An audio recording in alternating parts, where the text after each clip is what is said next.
The All Progressives Congress has just completed its state congress in Abia, and while it may look like routine party activity, the implications could stretch far beyond Umuahia. A former minority leader is now chairman. President Tinubu has been openly endorsed, and party unity is being strongly projected. But is this simply an internal restructuring, or is this the beginning of APC's serious push to capture Abia ahead of 2027? Let's break it down.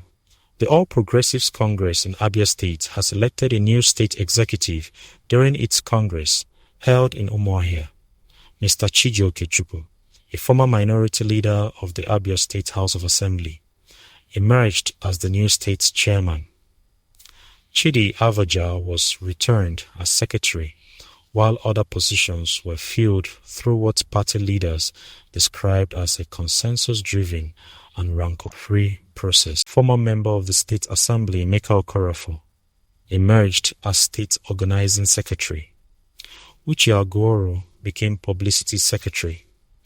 Other executives include John Ajuziogu as treasurer, Nabogu Ujumunna as financial secretary, Jerry Ewe as youth leader, and Cecilia Erondo as woman leader.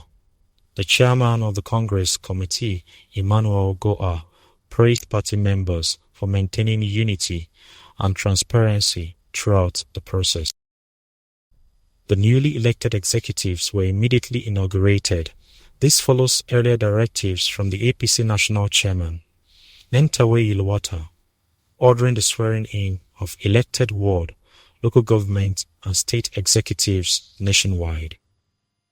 So officially, the Congress was peaceful, harmonized, and successful. But in politics, the real story is always deeper. Abia State normally being. For years, the party has struggled to build deep grassroots dominance in the state. So this Congress is not just about leadership positions. It's about rebuilding structure. In Nigerian politics, structure wins elections. The fact that the Congress was described as consensus-driven is also important. Consensus can mean unity, but it can also mean negotiation behind closed doors. The APC appears determined to avoid internal divisions that could weaken it before 2027. Because history has shown that internal party crisis can destroy even the strongest ruling party.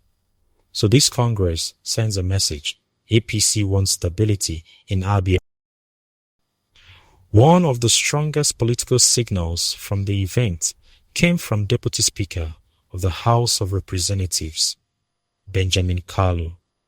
He openly declared that there is no alternative candidate in 2027 other than President Bola Tinubu. That is a bold political statement. It tells us two things. First, loyalty alignment is already happening early. Second, the party may be moving quickly to silence any internal speculation about alternative presidential ambitions. When endorsements begin this early, it usually means strategic positioning is on the way. Swanita circulation about. In his acceptance speech, the new chairman Chukwu made a very interesting comment. He said, "Elections are won through active grassroots engagement, not social media." That line is powerful. Because Nigeria's last election cycle showed that online momentum does not always translate to physical votes. What Chukwu is saying is simple. APC will focus on ward mobilization, local structures, and physical voter contact. And that strategy, historically, has been effective. Now the big question, can APC actually flip Abia in 2027? Abia has its own political dynamics. Local alliances matter more than national narratives. If APC strengthens its grassroots machinery now and avoids internal, external crisis, it could become competitive. But if unity is only surface level, then cracks could appear later. Politics is not about announcements. It's about execution. So, what we witnessed in Abia is not just a party congress. It is part of a wider strategy. APC is consolidating state structures. Endorsements for Tinubu are increasing. And 2027 planning is quietly intensifying. The question is not whether the race has started. It already has. The real question is, will this unity hold?